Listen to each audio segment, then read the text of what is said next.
Hello बच्चों, कैसे आप सब। आज फिर मैं आपके सामने संजीव सर। साइंस का नया टॉपिक है reflection and refraction of light. सबसे पहले हमें लाइट के बारे में समझना पड़ेगा। लाइट क्या चीज़ है? लाइट वो चीज़ होती है ना। उसकी ड्यूल नेचर भी हम कह सकते हैं कि वो फोटोन के रूप में भी होती है और वो इलेक्ट्रोमैग्नेटिक रेज के रूप में भी होती है। ठीक है, क्योंकि डिफ्रैक्शन वगैरह करती है, ये सिर्फ आपको अभी बताऊंगा, समझाऊंगा। तो लाइट एक वेव है, एक आपका फोटोन के रूप में आ रही है। वो जिस चीज़ पे पड़ती है वो चीज़ हमें अपीयर होती है। अब अंधेरे कमरे में जाए, हम डार्क रूम में कुछ चीज़ दिखाई नहीं देती, थोड़ी देर बाद हमें फील होना शुरू हो जाती है। ठीक है, अगर थोड़ी सी लाइट आए, हम लाइट जलाएंगे तो सब चीज़ें दिखती हैं। तो चीज़ें हमें क्यों अपीयर होती है? क्योंकि लाइट रिफ्लेक्ट होकर उन चीज़ों से हमारी आइज पे आ रही है, तो हमें वो चीज़ें अपीयर होती है कि ये चीज़ें हैं। ठीक है, लाइट ना हो तो कुछ ना दिखाई देगा। रात को हमें बहुत कम चीज़ें दिखाई देती है। मान लो लाइट चली जाए और लाइट में ना हो, अंधेरा हो, तो कुछ चीज़ दिखाई नहीं देगी, अपीयर नहीं होगी। और ओपेक जो होगा ऑब्जेक्ट, उस पर ओपेक होगा, मतलब कि ट्रांसपेरेंट नहीं है वो। ट्रांसपेरेंट में तो एक से दूसरे मीडियम में चली जाती है लाइट। ठीक है, लेकिन ओपेक में क्या है, वो फैल जाएगी। ठीक है, उसको डिफ्रैक्शन कहते हैं लाइट का। ठीक है, डिफ्रैक्शन आपने देखा होगा, जब ग्रहण लगता है तो जब ऐसे मून उसके बीच में आ जाता है, सन का एक सर्कल दिखाई देता है। ठीक है, जो कोरोना कहते हैं, चारों तरफ दिखाई देता है डिफ्रैक्शन के रूप में। सन उगता नहीं, उससे पहले हमें रोशनी मिल जाती है, वो डिफ्रैक्शन के कारण है। जैसे कि सन डूब जाता है, उसके बाद में हमें काफ़ी देर बाद रात होती है, तो वो भी डिफ्रैक्शन के कारण है। ठीक है, डिफ्रैक्शन हो गया लाइट का, आपकी समझ में आ गया। और उसके बाद अब मैं आपके इस पे आता हूँ कि ड्यूल नेचर मैंने आपको बता दिया। ठीक है, अब रिफ्लेक्शन ऑफ लाइट। अब रिफ्लेक्शन ऑफ लाइट का ला है कि जैसे रिफ्लेक्ट होगी लाइट, एक रेज आएगी, इंसिडेंट रेज, वो एक मीडियम पे पड़ी और उससे निकल गई। ठीक है, इंसिडेंट और रिफ्लेक्टेड रेज दोनों के एंगल बराबर होंगे और एक ही उसमें मीडियम में होंगी। वो एंगल भी, रेज भी, डिफ्रैक्शन, रिफ्रैक्ट और इंसिडेंट रेज भी, और पॉइंट भी जहाँ पे पड़ेंगी, वो सब एक मीडियम में होगा। अच्छा, अब मिरर पे आ जाओ, है ना। एक हमने स्पून ली, स्पून को हमने उल्टा करा और ऐसे देखा अपना, तो चेहरा जो है बहुत बड़ा दिखाई दिया, दूर करते चले गए, उल्टा हो गया, वो छोटा हो गया।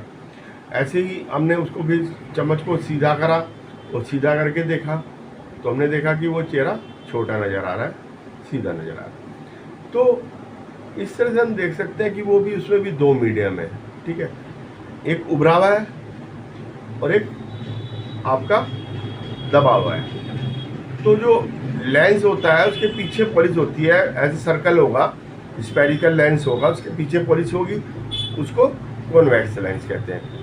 और जो ऐसे होगा उसके पीछे की तरफ पॉलिश होगी और वो ऐसे कॉन्केव टाइप में होगा, मतलब अंदर की तरफ धंसा हुआ होगा, तो उसमें,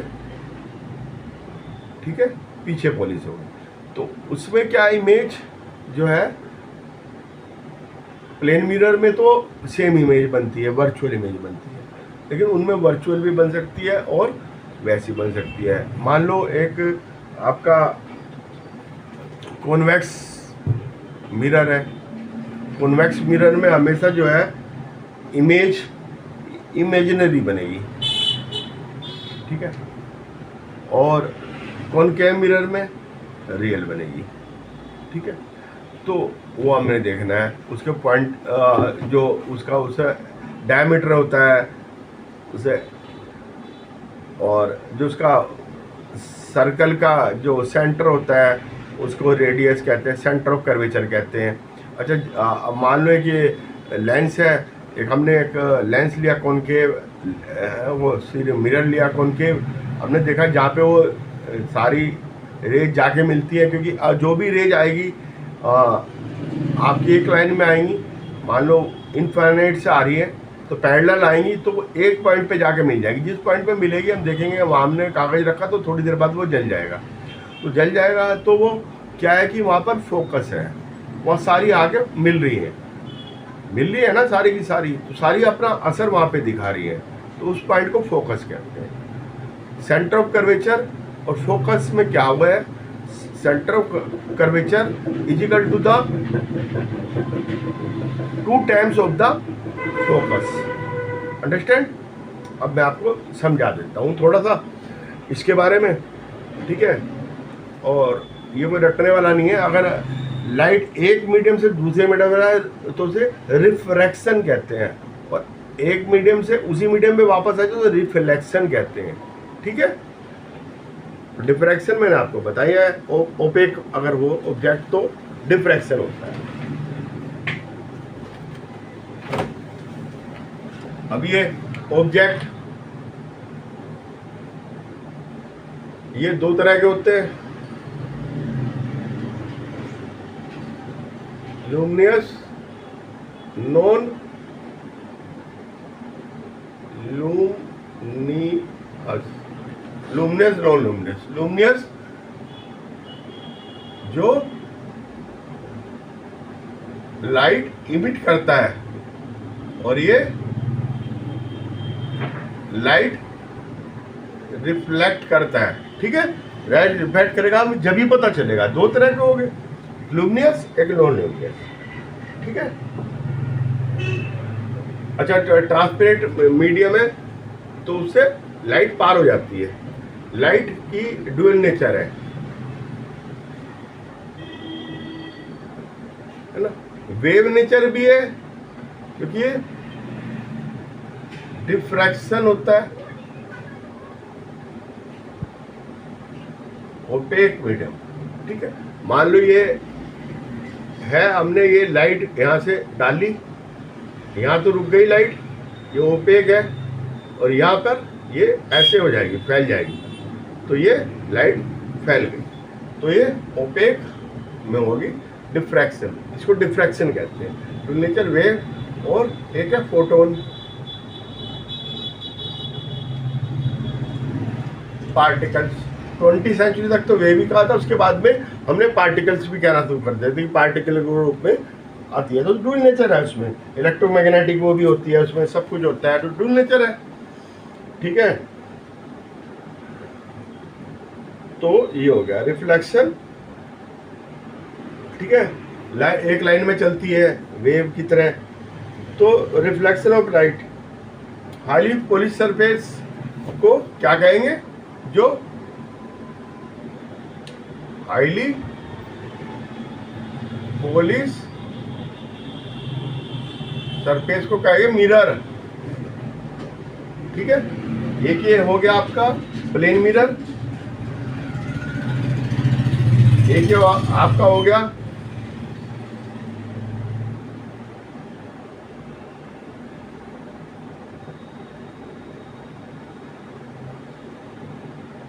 और एक ये आपका हो गया। ये तीन तरह के मिरर होते हैं, ये प्लेन मिरर,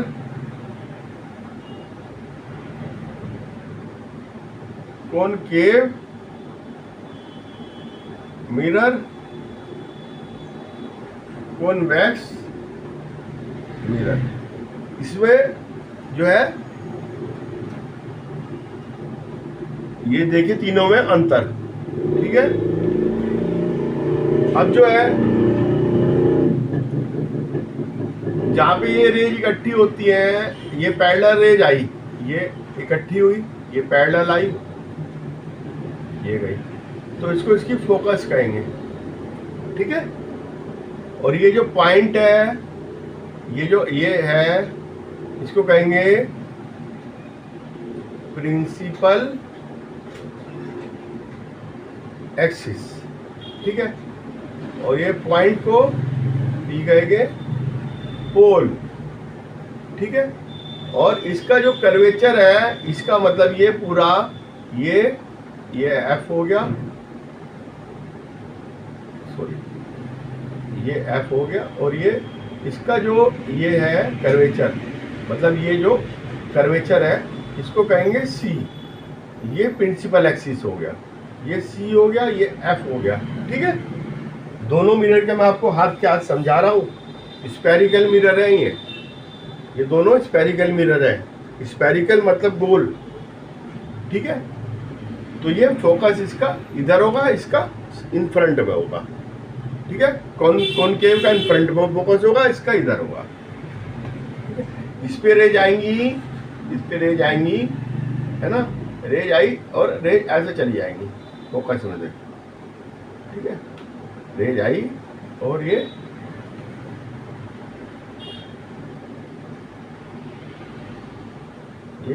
फोकस में से चले गई, एफ में से चली गई, हो गया, ठीक है। ये ऐसे, ठीक है। तो इसमें प्लेन में मिरर में कैसी बनेगी इमेज, वर्चुअल और इरेक्ट।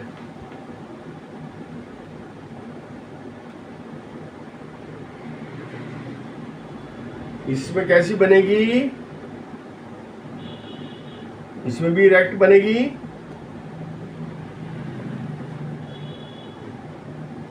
इरेक्ट और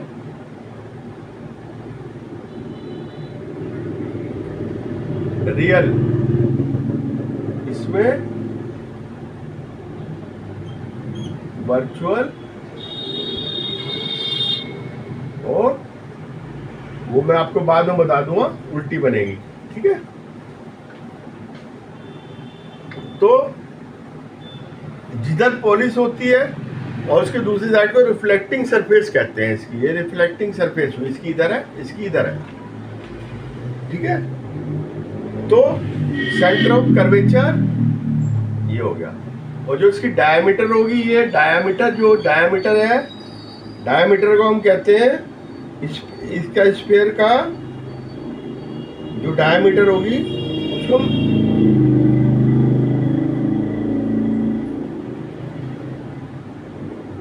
एपर्चर भी कहते हैं, ठीक है। और ये वाली जो पूरी जो है, जो रिफ्लेक्ट करती है, ठीक है, रिफ्लेक्टिंग सरफेस जो है, इसको हम ये एपरेचर कहते हैं इसको, ठीक है। और ये जो जितनी वो है एम डैश, ये पूरा जो रिफ्लेक्टिंग सरफेस होता है, ठीक है। और ये जो है, ये प्रिंसिपल एक्सिस हुआ इसका, ये प्रिंसिपल एक्सिस हुआ, ठीक है। प्रिंसिपल एक्सिस इसका ये हुआ, इसका ये हुआ, ठीक है। और क्या आपको बताना है मैंने, फोकस जो है वहां पे इमेज बनती है, अगर पैरेलल आए तो फोकस में इमेज बनेगी, ठीक है। Radius of curvature,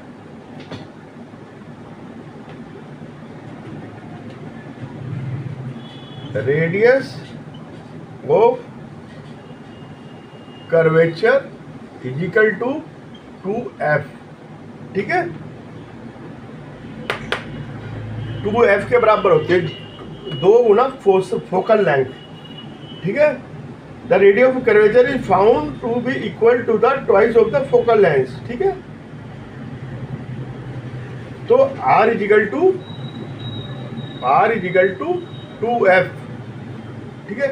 image that the principal focus of spherical mirror in midway between the pole and centre of curvature, ठीक है। आज के लिए इतना ही।